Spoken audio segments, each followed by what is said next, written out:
قربانی کا گوشت خود کھانا اور مالدار کو کھلانا، فقیر کو دینا، اس کو جمع کر لینا، یا اسی طرح کسی امیر کو، غریب کو، مسلمان کو، غیر مسلم کو، ہر طرح سے قربانی کے گوشت کو استعمال کرنے کی اجازت ہے، حتیٰ کہ غیر مسلم کو بھی دیا جا سکتا ہے۔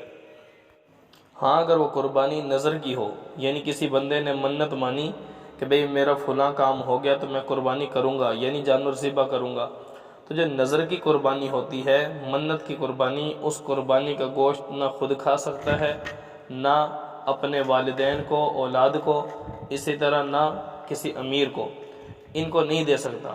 ہاں نظر کی قربانی کا گوشت صرف اور صرف غریب حضرات، فقراء، مساکین، جو بھی مستحق زکوٰۃ بنتے ہوں گے ان کو کھانے کی اجازت ہوگی۔ مالدار بھی نہیں کھائیں گے، خود بھی نہیں کھا سکتا، نہ ماں باپ اور اولاد کسی کو بھی نہیں کھلا سکتا، یعنی وہ قربانی جو نظر اور منت کی قربانی ہو۔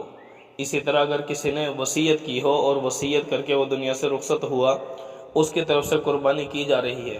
تو اس قسم کی قربانی کا گوشت خود نہیں کھا سکتا، بلکہ ایسا گوشت صدقہ کر دینا لازم اور ضروری ہوگا۔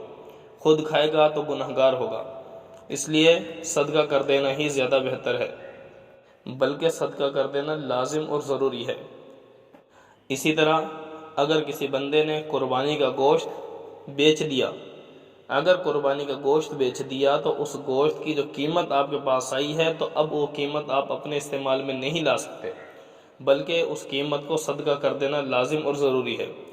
کیونکہ شریعت نے اجازت دی ہے کہ گوشت، قربانی کا جو گوشت ہے، اسی طرح قربانی کا چمڑا، ٹھیک ہے، اس کو اگر خود استعمال میں لا سکتے ہو تو لے آؤ، لیکن اگر کسی بندے نے قربانی کا چمڑا بیچ دیا